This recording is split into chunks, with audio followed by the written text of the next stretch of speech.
thegreenrock.ca, and of a up-and-coming, slowly, social enterprise called Guide to the Good. We, the Green Rock, was honored really to partner with these guys for the Business for Good project through the Office of Public Engagement. Accelerator Grant is what enabled this to happen. The Green Rock team is here, and you'll meet them sort of as we go along, but three of them are here actually through the Office of Center for Social Enterprise, so we'll hear a little bit more about that. The next thing I think we need to do is a land acknowledgement. So we respectfully acknowledge the territory in which we gather as the ancestral homelands of the Beothuk, and the island of Newfoundland as the ancestral homelands of the Mi'kmaq and Beothuk. We would also like to recognize the Inuit of Nunatsiavut and Nunatakavut and the Innu of Nitassinan and their ancestors as the original people of Labrador. We strive for respectful partnerships with all peoples of this province as we search for collective healing and true reconciliation and honor this beautiful land together.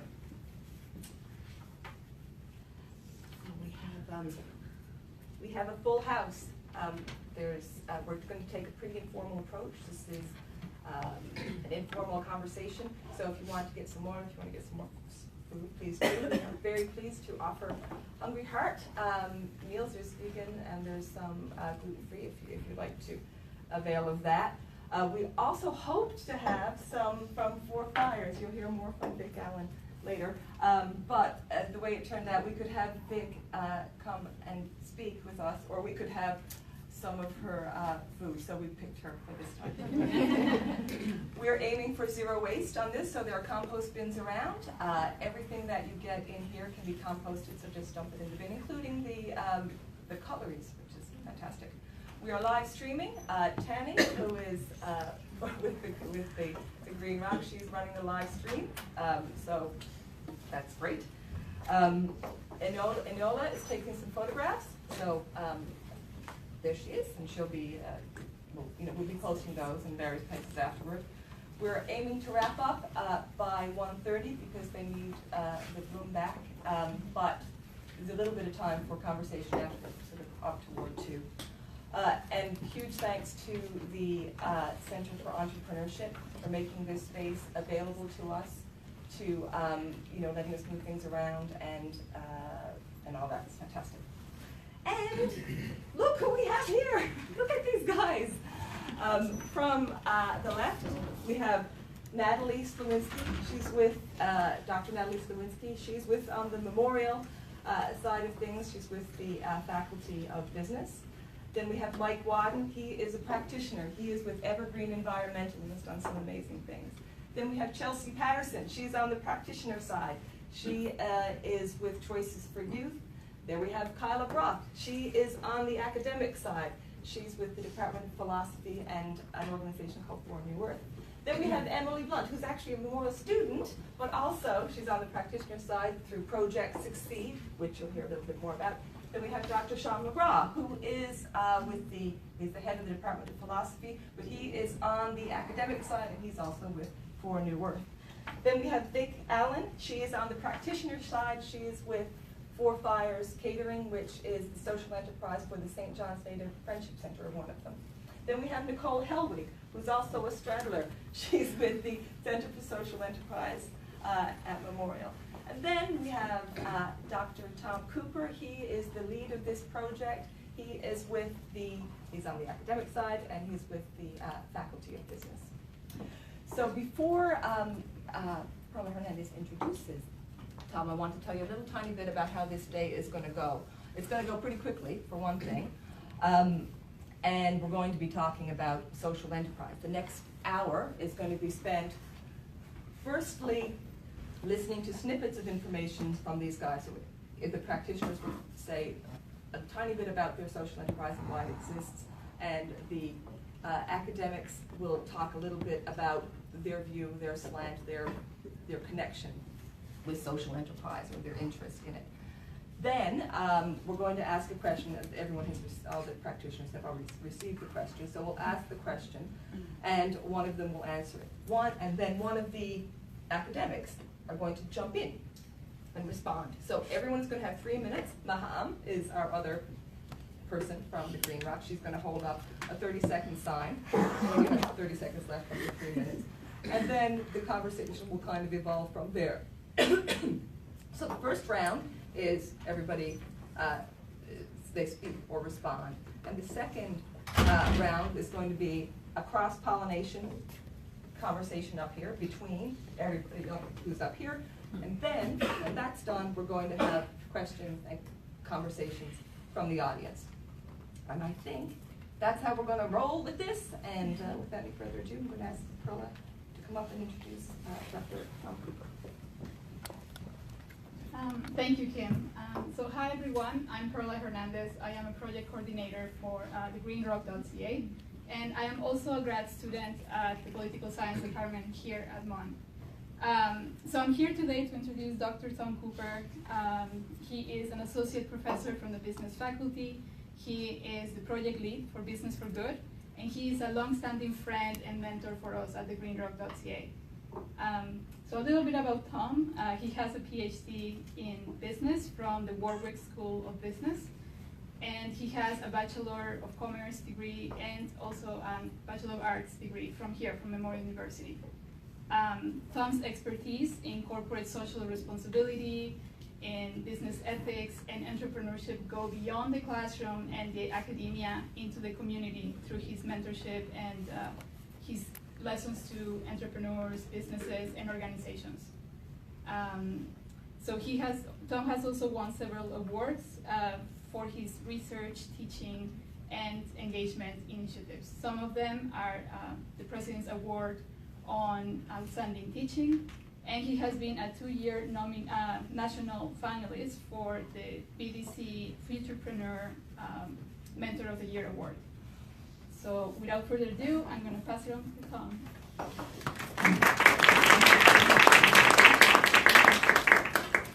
Good afternoon, everyone. Thank you so much for coming. Wow, it's great to sell out, which is always a good thing from a business standpoint. We have a great panel today, as Kim indicated, and once again, big hand for the Green Rock for doing all the work. This is by far the easiest partnership I'm involved in. I literally just get told, show up at 12 and everything is done.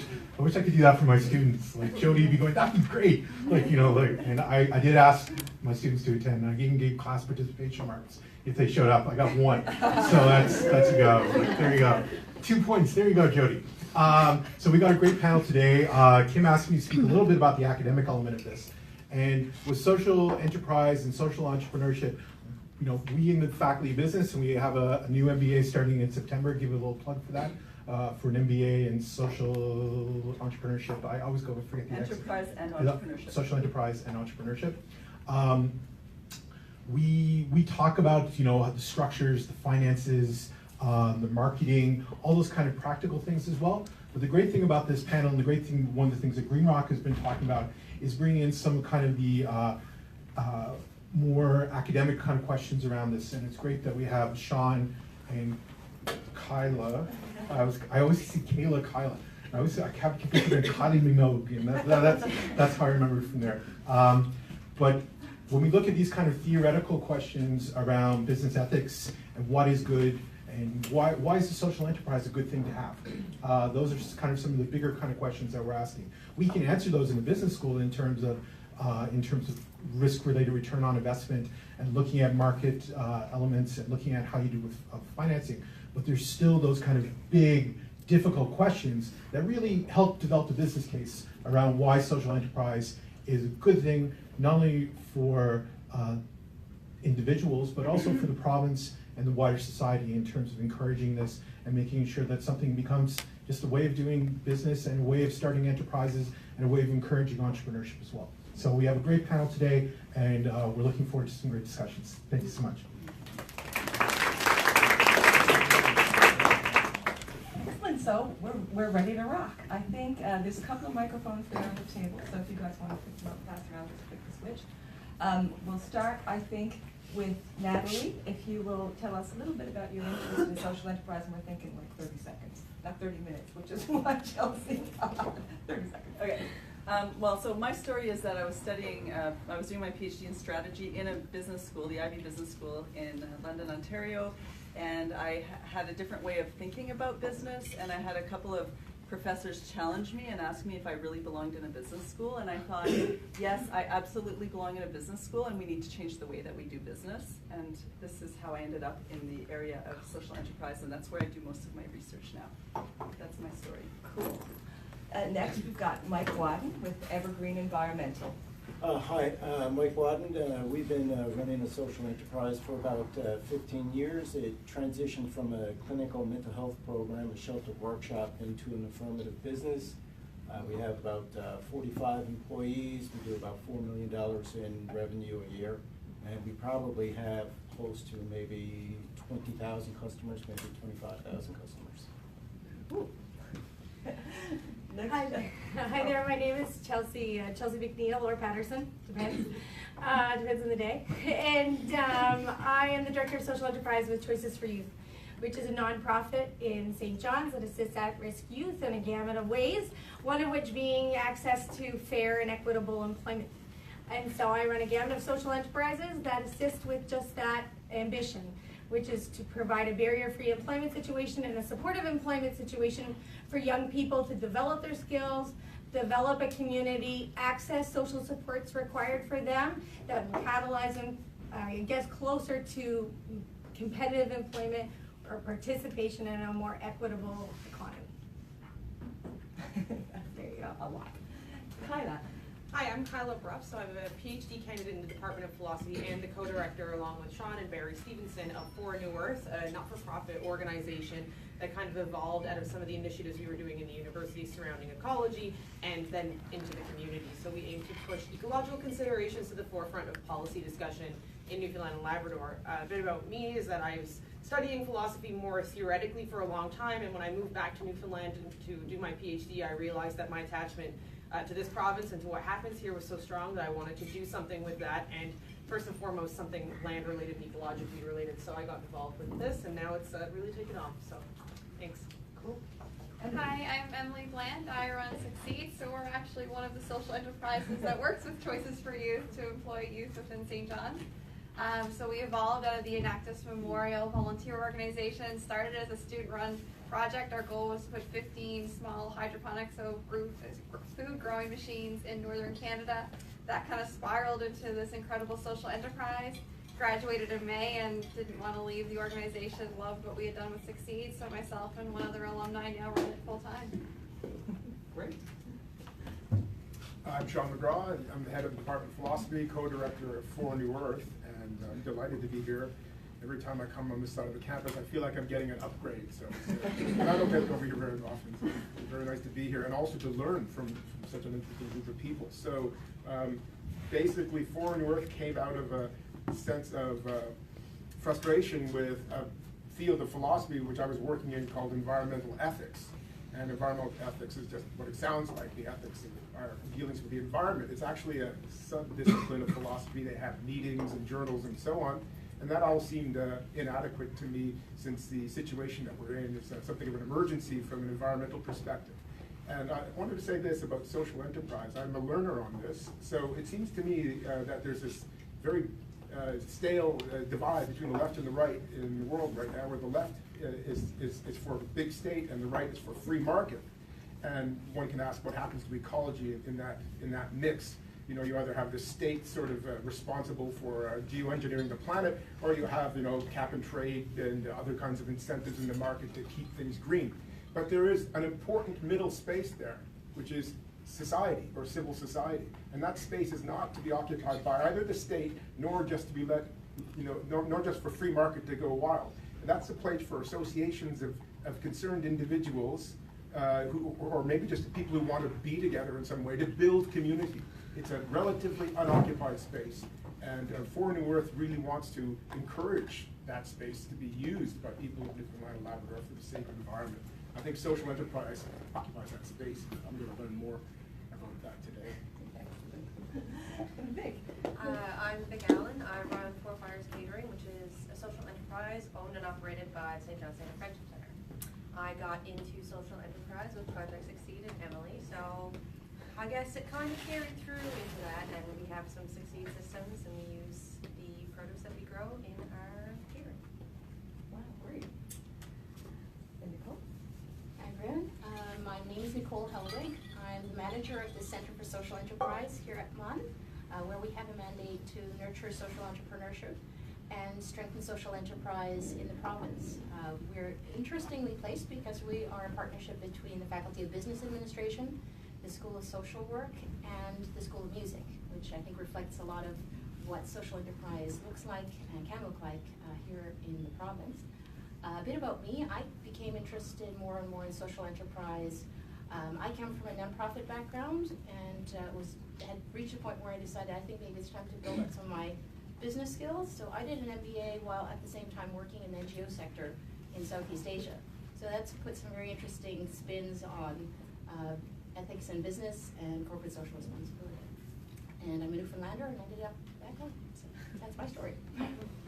Bringing everybody home. And what about you, Tom?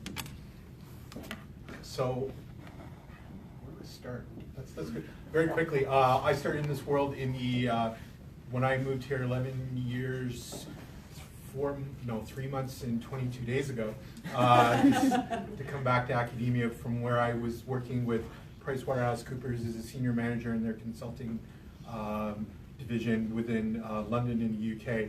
Most of my clients were big, humongous corporations, banks, all those ones on the side of the right, which people always have a hard time with. And when I came back here, I started getting involved in Aboriginal Indigenous financing and how access to capital is an issue, especially if you're in places like Meelbubek or if you're in the north. And from there, most of the band-owned enterprises are effectively run as social enterprises, where they have a real social purpose.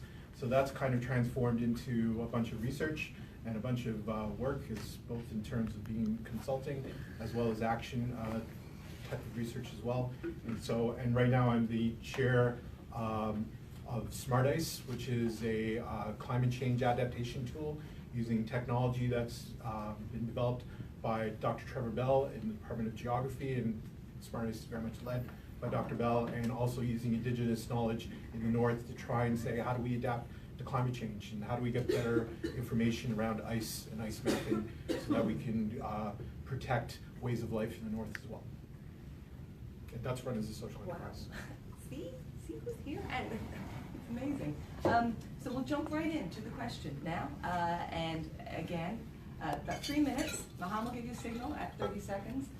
And either of the memorial side can respond, just sort of say who, somebody grab it first.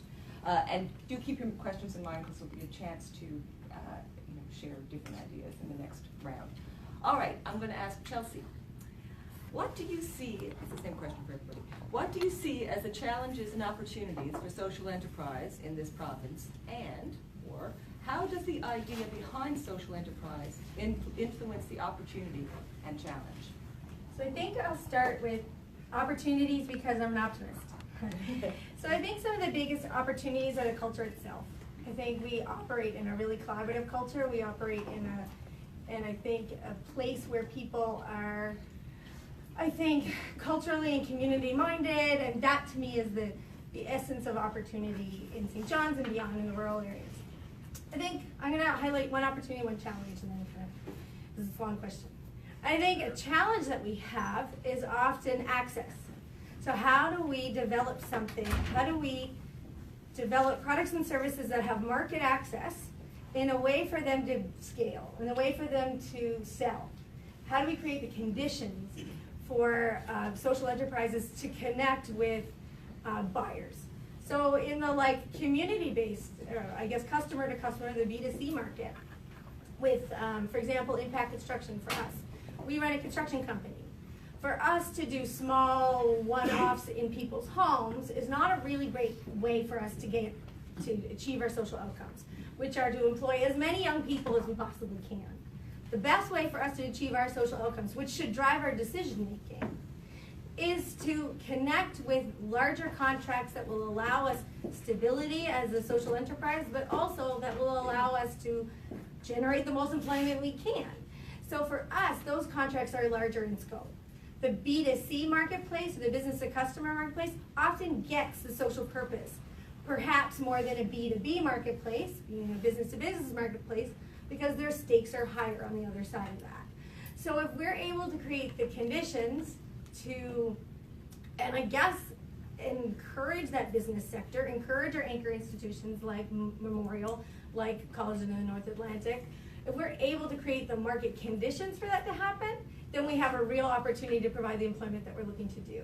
So for example, if Impact Construction, I'll use that as the example, was able to compete equitably and fairly in a tender process that considered the social impact that we can provide with the work we do, if that was considered in a tender process or an RFP process, then, and that impact was considered to be something valuable to the anchor institution or to the federal government or to a small a project, then we would be able to employ more young people, be able to create more employment, be able to create larger, more substantial social impact. So on one hand, we have the opportunities that we have an amazing, robust, community-focused, community-oriented culture that has been there for a very long time.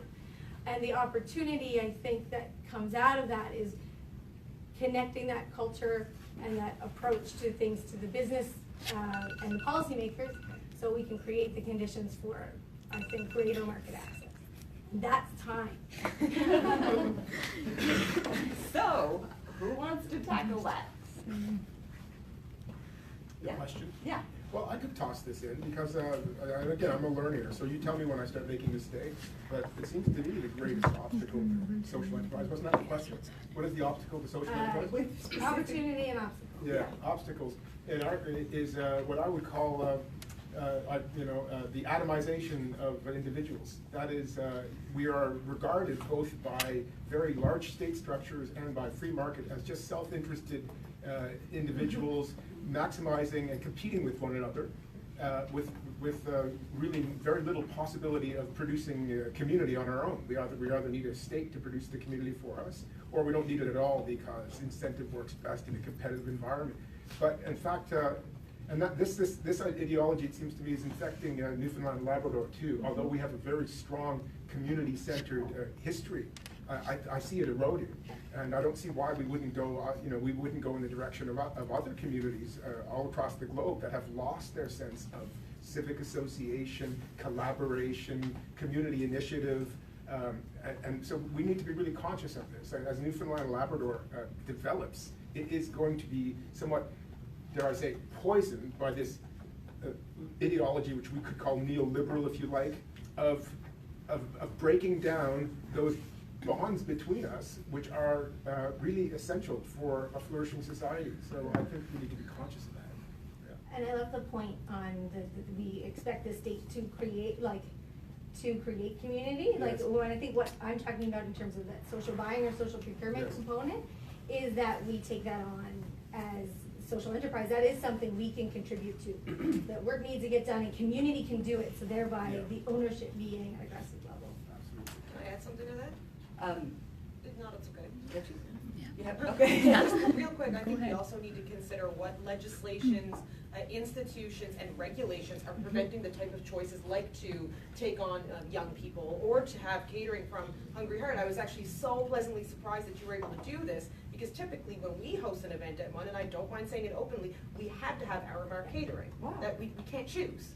So the fact that you can choose and make that decision means that there's something with not-for-profit or legislation, or maybe you're doing some subversive move, I don't know. But, actually not trying to draw attention to it, sorry. No, but that really means that you can do this. So when thinking about obstacles to employ, like making the choice to employ like young people or to have a different catering, I just think that we need to always think of as well what is prohibiting the choice from you. That is a perfect segue, because one of the panelists who has just joined us is Rob McLennan from Stella Circle. Do you mind coming and joining the Horseshoe? I would love to, but I was Okay. too sheepish to even approach No, the the panel. timing is right now. Perhaps if you wouldn't mind shifting over a little bit so we can switch direction. So right in the middle of the stream, you're not on any hot seat. We're gonna, you'll see how it goes in just a sec. Okay, so next, I would like to ask Mike. That's the, Okay, so looking at opportunity, taking a look at that third option, that middle ground, is totally available there now. We know that government response on its own is too expensive, we can't afford it, it's on its own, it's inefficient. We don't have the business sector developed to a point enough here that can take on that piece. So I'll give you a real life, because I'm a where the rubber hits the road kind of guy. I go into like innovation. I go into an organization, a federal organization, who's offering ways to help companies and government and whoever innovate. And I go in and there's like, I don't know, 50 chairs there, and there's probably 5 people there. And I look at that and you know what I think? Opportunity. Opportunity right away, because I'm not competing with a ton of people to innovate. That is a completely open space. We have to innovate because of the demographics of our population. So that's a completely open space for social enterprises. Challenges, our understanding of a social enterprise and how that intersects with nonprofit and charities. Most charities that I talk to and they talk about going to social enterprise, they say, don't act like a charity, you gotta act like a business and expect to be judged like a business. So you better think about what you're doing and how you're gonna do it. Don't expect people to come to your business because you're a charity, because they will not. The consumer is unforgiving in a lot of ways, and if you make a mistake in the beginning, you'll have a hard time getting that customer back again. I think that another idea that I think we should all look at is having an investment fund specifically for social enterprise. And I don't think it's government's responsibility alone to put money into that. I don't think it's businesses' responsibility alone to put into that. I think social enterprises should also put into that, because you gotta have skin in the game if you wanna be taken seriously. And the last thing I think is an opportunity is to have set-offs for vulnerable populations in some of these larger projects that are done. We already have set-offs for certain groups, but that can be expanded, and that's a way of getting what you're trying to do within larger projects, so you can develop that capacity in order to bid on other projects. yeah. Natalie, I'd like to Yeah. respond to that. So, as an academic, I'll start with the challenges, and then I'll move to, and then there's the optimistic me who will then move to the opportunities. So the challenge, I think, for many social enterprises, and I think you've alluded to this really well, is that social enterprises operate in these two worlds, right? In some ways, they're almost schizophrenic. They're trying to be a business and they're trying to be a nonprofit that's social mission oriented. And the two are often in tension with each other, because sometimes doing what's best for the social mission means that you have to kind of leave some of your, some of your business goals have to be set aside, or vice versa. I'm not saying there aren't opportunities for win-wins, there absolutely are. But here's what ends up happening with many social enterprises. They either drift towards it's called social mission drift, where they actually forget about their social mission because they're so focused on staying feasible as a business. And so they focus entirely or almost entirely on the business side of things. Or the opposite is that they're so social mission focused that they lose sight of their business goals, which is what is going to keep them viable. So what ends up happening then, I think what the challenge then is, how do you navigate this tension between the business and the social?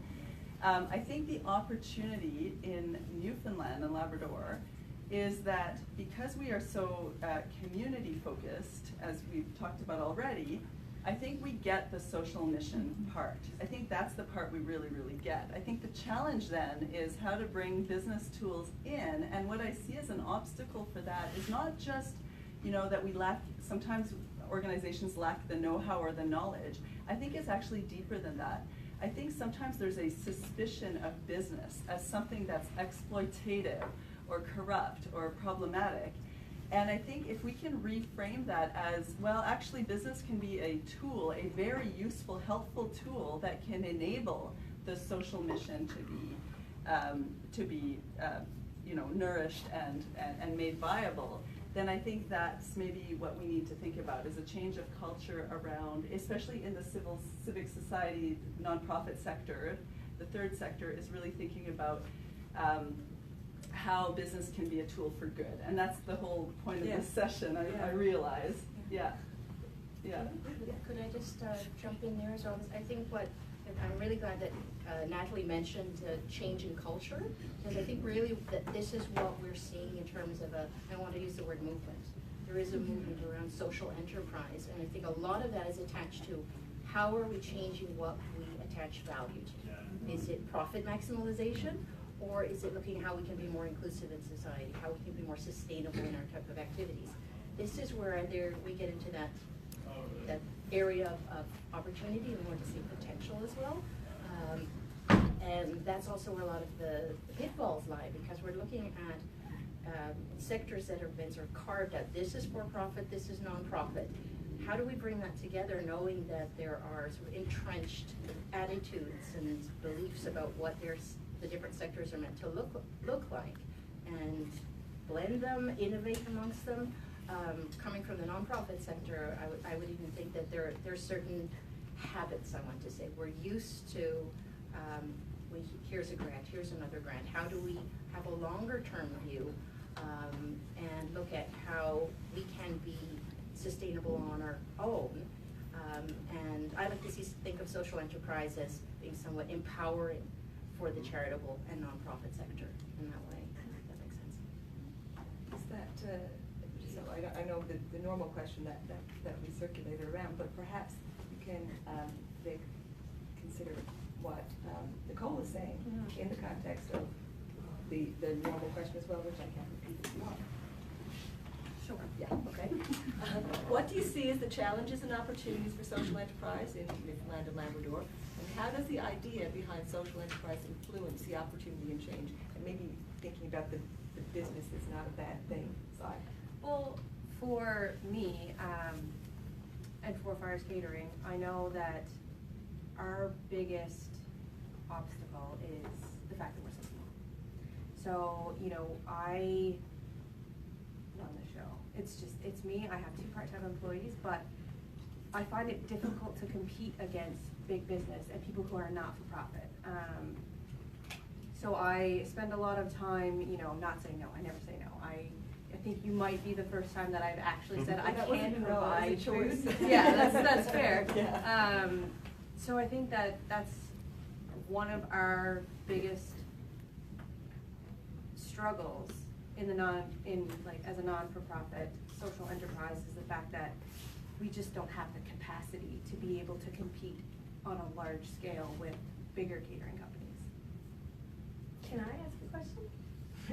Sorry, Vic, if you had a contract that was dependable or some way something that you could depend on, you could scale, right? You would make investment, be able to hire more people, start looking at like the future. I think to that point, I think it's really important when we talk about scalability. We don't often talk about it in the social sector, and but we have so much more to lose in the social sector, and I've been an entrepreneur on the other side of that, where you I risk it, I borrow a bunch of money and I lose it, well, whatever, I lost it, and I've done that. But on the social side, you can't make those moves in the same way as a for-profit business. No, and it's also very hard too, because a lot of the companies that are offering catering jobs have contracts with certain establishments, so you can only use those catering companies. So I find it's hard to try and navigate that world. Armark though, as long as I've catered for Mon quite a number of times now, and as long as your quote comes in under Armark's quote, you can use an outside caterer. Cool. Just so.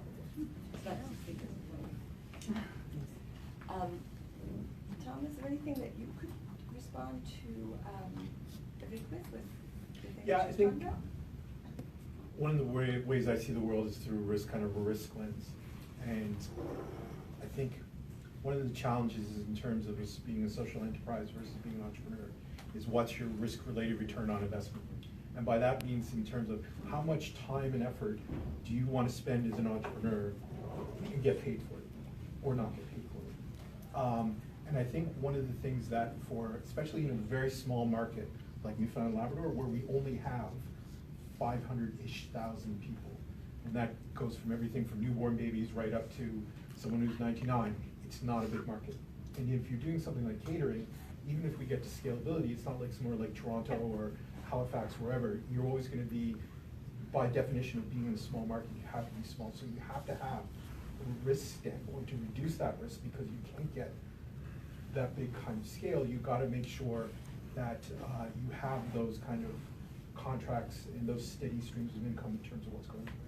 So, but for on a broader social enterprise side, what that means is that social enterprises may be able to take more risk in respect to the return that they're expecting, rather than if I'm an entrepreneur. Because if I'm an entrepreneur, I want to, you know, I want to get a good return on my time. Like, and I always tell my graduating students, you know, if you can make $40,000-$50,000 a year, that's great. If you're an entrepreneur, you may make less in the short term, but you make more in the long term.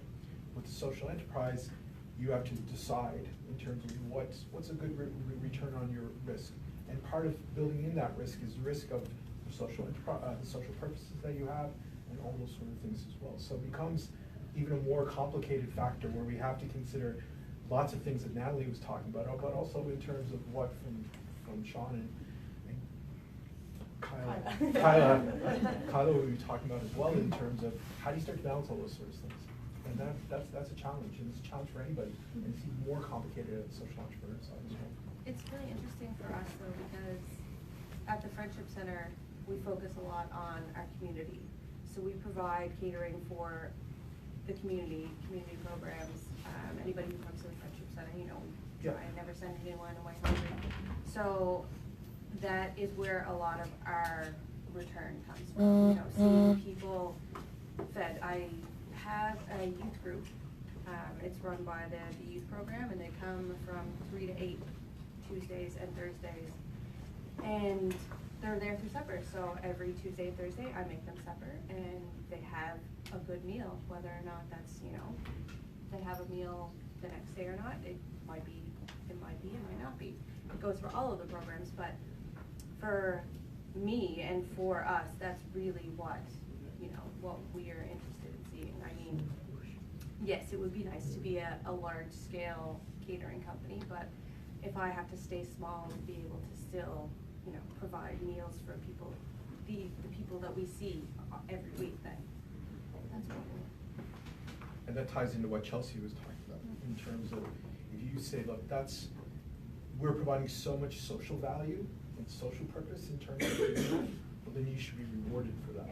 And that should be something that, once again, that reduces your risk, because you're willing to say, look, I'm willing to stay small. I may not be able to, you know, have 100 employees, but I'll have 5 really good employees, and this is what we're going to do. And so you build a business case around that. Now that requires sometimes external funders to come and provide the funding, because you are showing how you're demonstrating that social purpose in terms of what you're trying to achieve. If you're just a for-profit entrepreneur, that's a much harder case for you to provide, and both to external funders as well as to the just general and what you're trying to achieve as well. Can I ask a question? Yeah. So tell me what social value is. What do you matter? You must. Yeah, and I guess, Sean, it's a great question in terms of how you, for every entrepreneur, they may define it in a different way. It may be providing employment. It may be targeting at-risk groups where you're providing some value to them. But you know, from a philosophical standpoint, you know, how do we define utility in terms of happiness or non-happiness, etc. I think for me, when I define social purpose, is that you are trying to not only benefit your absolute return on investment that you're trying to make, but you can actually start to quantify and or qualify, these are the things that I'm helping in terms of impacting the society which I'm operating in. And it's funny that I hear when I'm in the marketplace talking to them, they say, well, by definition, Tom, almost every business then could have a social purpose in terms of what they're trying to achieve. Create wealth, for example. Exactly. You know, like if I create wealth and I'm building a bigger house, hey, I'm providing jobs to construction and there's social value as well. And so I think it's more articulating, you know, in a number of ways, those kind of elements that the for-profit world can't necessarily touch. You know, they just, you know, yeah, we'd like to do work with the St. John's Friendship Center, but you know, that's gonna cost us X number of dollars, and we won't be able to, I won't be able to pay my mortgage, or I won't be able to do all those sort of things as an entrepreneur, because it's not big enough.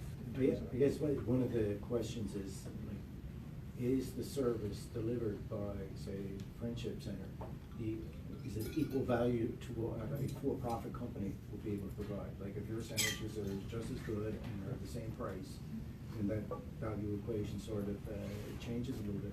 And this whole idea of competition is actually a really important thing to consider, because we don't have a lot of big businesses in Labrador. We've got a lot of small businesses, family-owned businesses in Labrador, and we're in an environment where you can be perceived as competing with those businesses, and that adds a whole another layer of complexity surrounding this. So, you know, I look at opportunities with certainly, you know, 3P investment opportunities, and that's where I'm so big on innovation, because I think there's a lot of new businesses that can be created and developed in Labrador, rather than just, you know, the same businesses that already exist here. And we've got to carve out those spaces to create that additional value. And Succeed might be an example of that. Yeah. You want to go? So it's an interesting, I've seen a lot of people touch on similar points around regulations, and I think there's a big challenge right now with social enterprises around identity. So you have so many different, whether it's government bodies, it's educational institutes, it's different people pulling you different ways. So VCs don't quite understand the idea of social entrepreneurship yet, and what percentage should be tied for them in terms of a financial return which is being replaced with the social impact. And then you have different funding organizations that are strict that they want for-profit that are developing tech. Well, we're developing tech, but our mission isn't that we want to create a ton of profit, it's that we want to have social give back. And there needs to be more, whether it's government regulations or people defining it themselves on what social enterprise is. And you look around this room here, there's for-profit social enterprises, there's not-for-profit social enterprises. And I feel like there's clarity coming, so the government set up an advisory board, and there's some great people, there's some great young entrepreneurs that are doing social impact that are on the board now, helping to shape what those regulations are gonna look like, but there's also a 5-year gap until we get there. So there's kind of a big challenge around that, but there's a huge opportunity with social enterprise around impact. But yes, the impact that you make by whatever your mission is, so whether it's providing employment to at-risk youth within the province, but a lot of times I feel the impact that gets missed is the impact of the people who are working within the company. So take Enactus, for example, the change that you see in the students that go through the Enactus program is phenomenal. From a self-worth side of knowing that, okay, I'm gonna get up and volunteer 2 hours a week for this organization, but I'm gonna change someone's life over the next year, or I'm gonna help provide fresh produce to a community. That changes you as a young person growing up, and it changes you at any part of your life. So I think it's a big part of social enterprises that sometimes get missed, and a huge opportunity here in Newfoundland to actually shape who we are as Newfoundlanders and Labradorians. And I think what you're touching on is also social value, how it gets created, because it's more than just creating jobs, it's how it impacts those who participate in it. So I want to, punt this over to Rob, because Rob at Hungry Heart, Lisa Brown presented to Business Day last week and talked about how social value is created, and by comparing products that are sold, the same kind of product, if you will, whether it's if it's a muffin, for example, whether it's sold at Hungry Heart or whether it's sold in a franchise, how the value then turns into social value and what that looks like in a tangible way. I don't know if you, were you at Business Day? Yes, I was, and very familiar with the value proposition of the scone. We'd like to take that one on the road. But to Mike's point, related, in how this can't be patronizing, right? So our organization was founded by the Reverend Dr. Stella Burry, who started Emmanuel House, and her view of the world was a social justice entrenched, and it was also about, it was a hand up, not a handout. And I think social enterprise and business generally is really empowering. I've heard that phrase around the panel, that it really speaks to me. It's empowering because it puts so much innovation, creativity, service. Absolutely, look, you'll come to a social enterprise once because it might be Stella Circle, and I know you guys help people, right? And that's great. But my God, if the soup isn't spectacular, if the the scone isn't good. In particular with the scone, you know, like what, and part of it, you know, to tie into what Nicole was saying around, I don't know if you said movement or not movement, but the market is changing so that consumers are demanding more of their purchases than simply just getting the cheapest Amazon this or that, you know, although it's hard to strike out at Amazon in that respect with their sales, but to say that consumers are looking for meaning and purpose in their purchases. So what is that scone worth, right? So when you look, kind of consider who's in, what's happening with the staffing model that creates the scones, the ingredients, you know, you can all pronounce them. There's flour, sugar, you know, some dried fruit or fresh fruit, and really that's getting at some eggs. That you're getting at the heart of it, right? But at the end of the day, if that costs you an extra 20, 30 cents, but you're getting a fresh hot pastry that's created by somebody who's learning to be a baker who's perhaps never worked in their life, what's that? What's the value added to that? Yeah, and you're providing a healthy product that, if you can pronounce the ingredients, I would argue it's healthier than a food product where you can't pronounce. Something that's mass produced. Yeah, yeah. So interestingly, like, I think, Rob, you put that so eloquently, because I think my initial point at the very beginning too is like, how do we get this, so the customer often gets that, and they get it at like in a real tangible way, and how do we like port that into other business decisions and government decisions on how they procure things? How do we communicate that social value in a way that means as much? You know, when you guys employ people, what does that mean in terms of systems, in terms of the income support system, in terms of paying taxes, in terms of like what that social value, how we quantify that social value is so super important. And sometimes the calculations are really complex, I think, as Tom was kind of talking about, and sometimes they're really simple. When we look at impact construction, for example, when we employ someone full-time and we take them off income support, we're able to divert them from the income support system to have full-time meaningful employment. Well, when we bid on a contract with Newfoundland Labrador Housing, that's not considered. You know, or when we look at, you know, generating developing skills or doing any of these things, that social measurement or social component to that side of the equation isn't necessarily considered. In a situation like a B2C business with a customer kind of gets it. They're like, oh, this scone was made, oh, of course I'm going to pay more for it.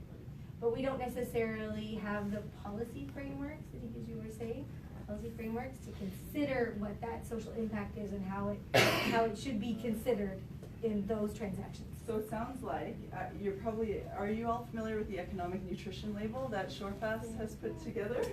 So that's a label that allows people, customers, to see where their money goes, that they're paying more for this article because it's made by people in the local community and it benefits the community. The profits go back into the community. The wood is harvested on Fogo Island, for example, if you're buying a chair from the Fogo Island shop.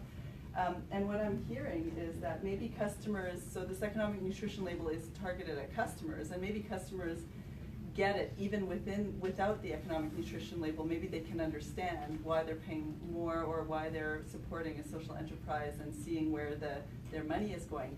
But when it comes to B2B, I wonder if there's another, you know, if this economic nutrition label then could apply to, you know, for social purchasing. Totally. You know, allowing people to know why they're buying, why they're buying socially. Yeah, and it's interesting. I just did a big case study for Beyond. So the numbers are really fresh in my mind. I don't have this good memory. Trust me, anybody knows me. I don't have a good memory at all.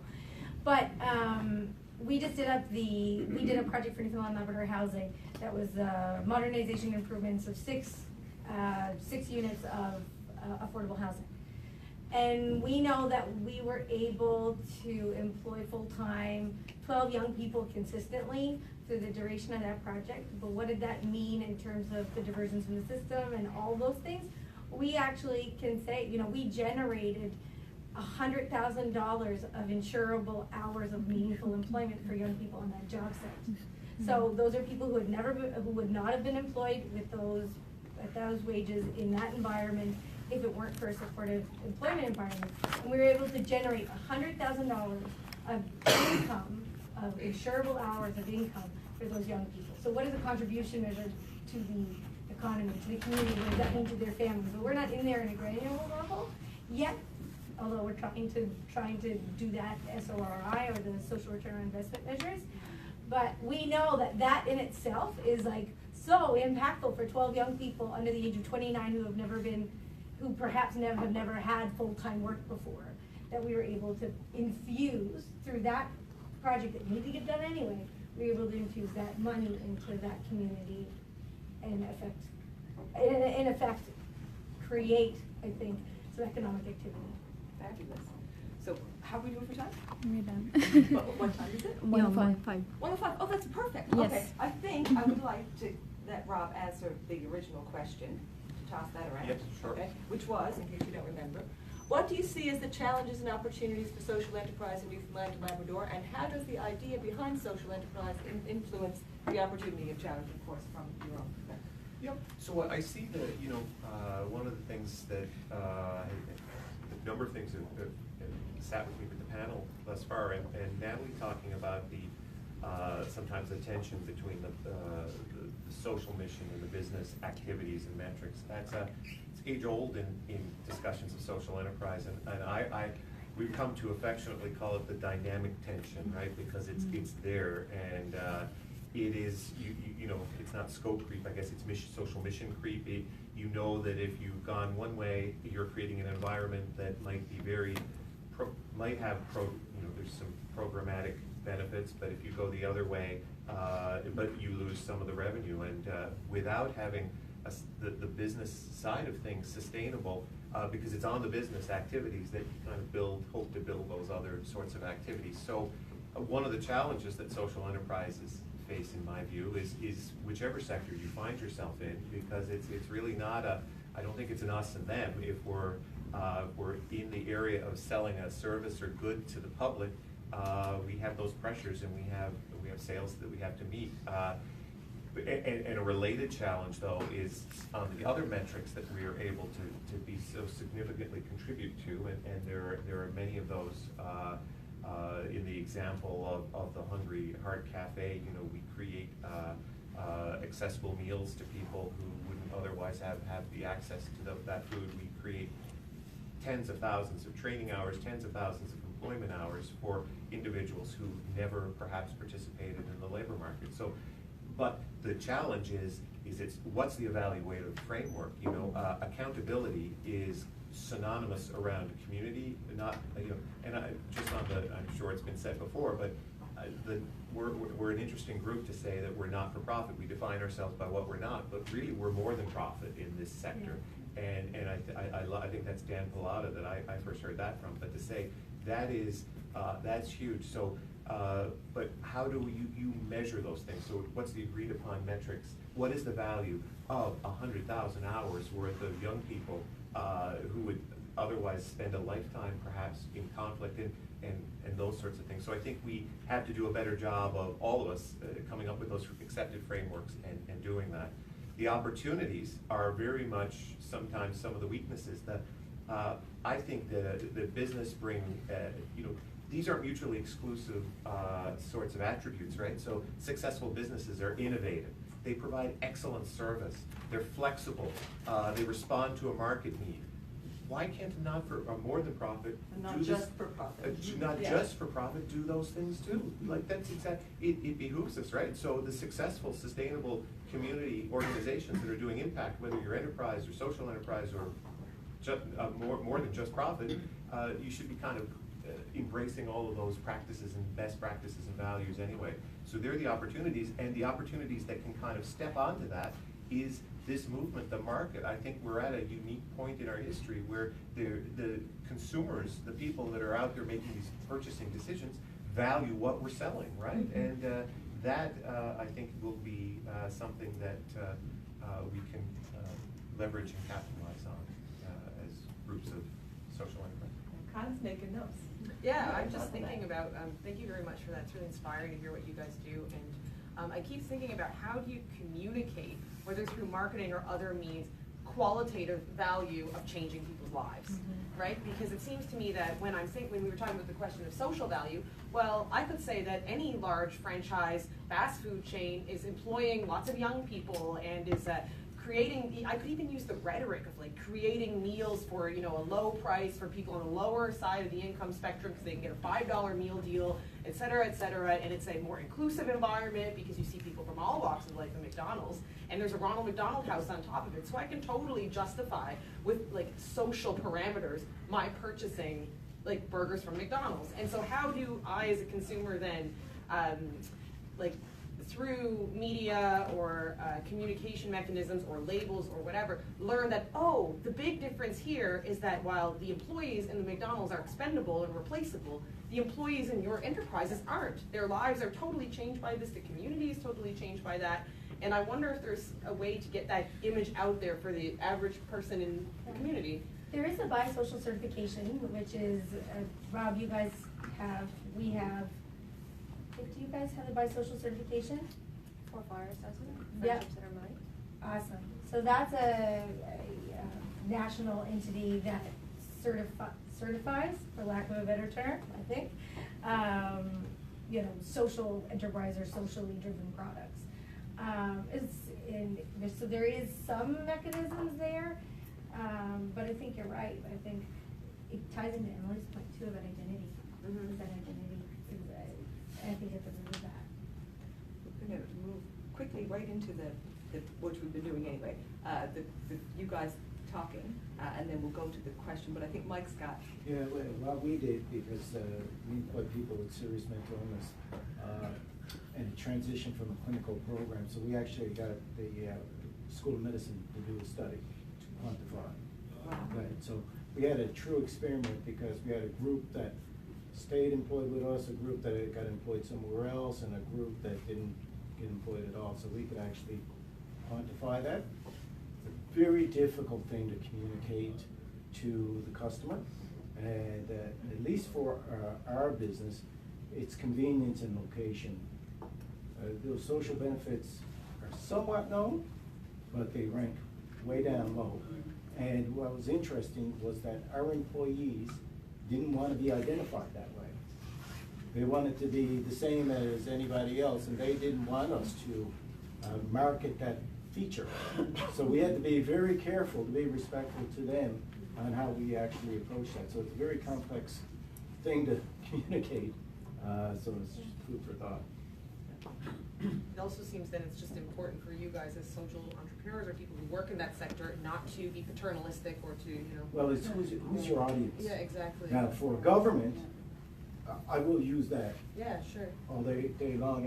And the great thing about, like, we get maybe 5% to 3% of our revenue from government. Everything else is directed from the business. And it's very empowering because we had a meeting with the Minister of Health and we went in there and said, we're not looking for anything. We're not looking for anything from you. So all of a sudden, we're not like a group coming in wanting something because that's usually, but it gives you an opportunity to have a different kind of conversation with decision makers.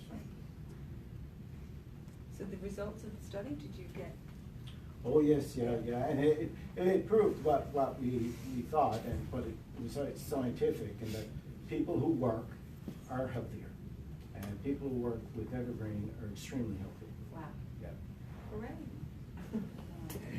Yeah, so that resource is here for people to use, like the School of Medicine is looking for projects. Which part of the School of Medicine? Community health. Community health, yeah, I think you guys are a good example of good policy too, like a policy framework. So it allows you to be nimble and allows you to be self-sufficient and empowered. And I think that that's really a lesson for a lot of other social enterprises in other areas to look at. Nicole, is there anything from the Center of Social Enterprise perspective that?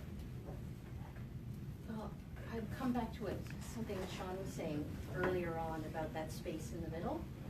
And there's some activity like this happening, and that piece of the communication, again, as Mike is highlighting, you don't want social enterprises to be out there in a market where they're competing with companies that are branding themselves, so to speak, as social enterprises, where there's just a whitewash. I think one thing that we might latch onto in terms of opportunity here in Newfoundland and Labrador is, again, our size. Because when you go somewhere, you know who's behind the counter. You get to, we still can talk about neighborhoods where we we know people and we know the kind of work that we're doing, that people are doing, without it having to be, you know, put up on big billboards. That gives me some hope as well, that we, as we share the kind of work that we are doing in our ways, like events like today, that we raise awareness about social enterprise as a possibility, as an option. That's how we get people involved and engaged and saying, yeah, why aren't we doing more of this? Or, oh, I have been going to the Hungry Heart Cafe and I am adding to that social value without even knowing it. So I think there's some possibility there, especially where, as Tom was mentioning, we're working on an MBA in social enterprise and entrepreneurship, and at this, and working with young people, seeing some of them in the room. How do we sort of plant those seeds so it's a reflex, not a discovery? And that plays into a sense of, we talk often about social entrepreneurship, but we talk about change making. Young people, youth, any of us as change makers. Having that sense of agency, that we have something not just to complain about or criticize, but that we can actually do something to effectuate the change we want to see, that's where something that is starting as a movement really reaches a tipping point. Tom, is there anything you'd like to say as a conclusion of the horseshoe discussion before we open it out to everybody else? I think if I was going to, one of the two key words or phrases that seem to come up is about that notion of local and place as well. And I think it's important to remember that a social enterprise is going to compete with other businesses, but if we can value the local and we can value the place, that the market that we're serving, whether it's B2B or B2C, and I think that helps address some of the issues, Sean, that you were mentioning in terms of the wider societal kind of implication. And I think that's maybe one of the competitive advantages that a social enterprise does have, to pick up on Nicole's point. If you can say that something is convenient, because evergreen recycling is literally down the street for me, then yeah, you're going to use it more. And moreover, you create those kind of competitive barriers. So a big waste management company coming in from Ontario or coming in from New York or Chicago is going to say, well, this market is too small, but moreover, there is no opportunity because people are going to recognize that importance of local and place. And I think that's one of the real advantages that social enterprise and social entrepreneurship and social innovation can have in terms of building that society and building that notion of local and place as well. So we have an advantage because we're small. Indeed. We do. But we can't lose that advantage, and I think that's really if you. Well, our demographics are kind of on our side. Indeed. Yeah. Let's say such a good news story. Well, yeah, and by that is that we don't want to. We can never forget who we are and where we're from, and I don't think we can. And moreover, the people and all the great people who will hopefully move here as well. Please, all international students stay. But we also got to. I think that's a competitive advantage. We've had this history of social enterprises and cooperatives. Back in the 1950s, there was a deputy minister in the provincial government responsible for cooperatives and social enterprises. And I think, once again, in recognizing those kind of opportunities and kind of growing that, and once again, encouraging that sector, I think for the long run, it's going to help us as a society and it's going to help us as a province. Oh, okay, yeah.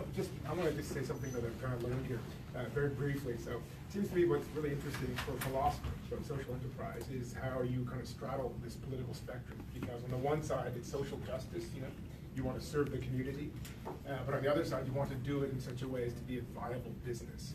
And that's what makes it really interesting. So in some respects, you're competing with government services, right? And so why shouldn't the government be doing this with taxpayers' dollars? And in other respects, you're competing with businesses.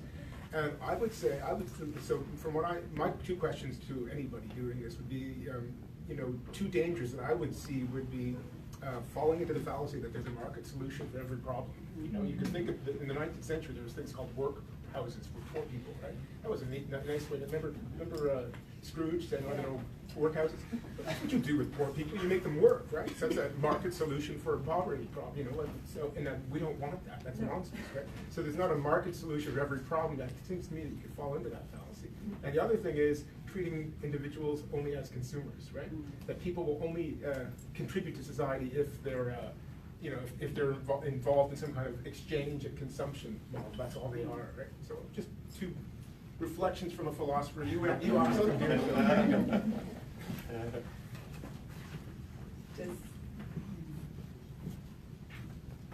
My only response would be, you know, if it wasn't about, if it wasn't core to our social mission of the larger organization, and I caution any, not just for profit, to consider this in their decision to enter social enterprise or not.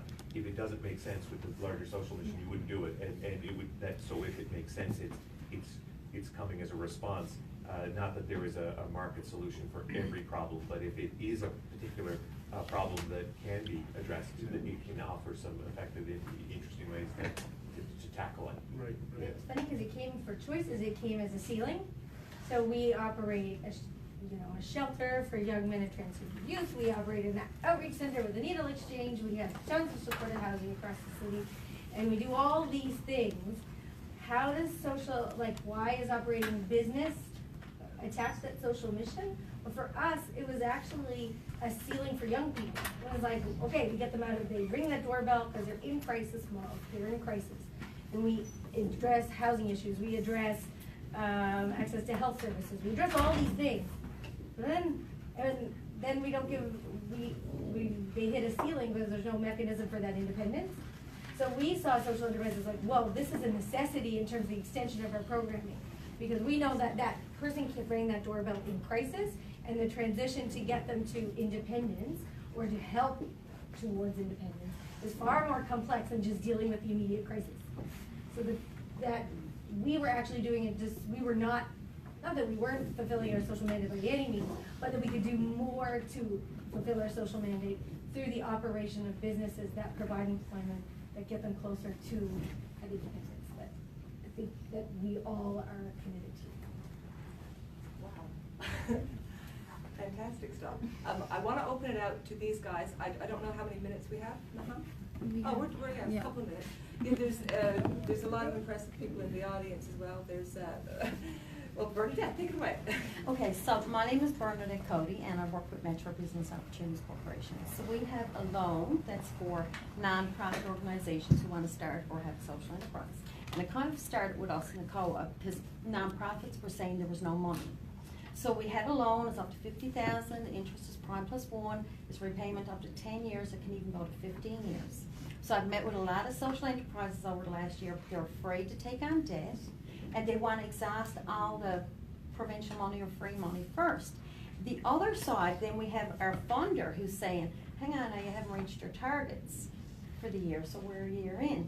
So I guess asking for your advice, what would you do? How do you explain to social enterprises that we're not going to eat you up, but it's flexible and trying to get them used to lending? Nicole. I think that picks up on something I was trying to say earlier about changing culture, because we do end up entrenched in certain kinds of behaviors, and it sounds to me you've got one end that's saying, here, we're giving you the opportunity to innovate, when the other side isn't quite ready to innovate. So it is a question, I think, in some ways of planting those seeds, getting out there. I mean, I'm not giving any specific advice, I think, really, but just highlighting that things are changing, and change is sometimes out of our hands, but keep at it. Let's say something that from the social enterprise perspective, you know, a loan would be great, and it would solve an awful lot of problems, but I'm terrified because it's not even only me, right? It's not me personally, it's this nonprofit, so there's an awful lot, you know, tied into it, you know, on hopes and dreams and a long day, so it's a little bit different from what Chelsea might have been talking about with your, you know, you lose your own money, so what? But it's interesting because it's a bit related, because and the reason I guess I asked that of Vic earlier was, so we have a bunch of social enterprises that we're incubating. So Impact's our big one, and then Succeed is obviously a big part of our production. But we got a bunch of little ones we're incubating, and we always come at so in a traditional sense, we'd be incubating business, and when we're ready to take it, we'd probably borrow and then be able to predict that return and hopefully pay off that loan in a traditional entrepreneurial sense. For us, it's so interesting because we have to prove the business case in a really good way, but the risk associated with it failing is such, that is really complex, because it then reverberates to your social enterprise, to the larger organization. The PR risk of having something start and fail as a social enterprise for your organization as a whole, that's a huge deal. And so I think, Bernard, I think you're like the trepidation to borrow is part of the limiting the ceiling on scaling. So when I look at, like, if we need to go and access funds to get one of those baby businesses into a micro business phase, and we need to access some funds, I might have a harder time borrowing to do it through the layers of my accountability, but also just the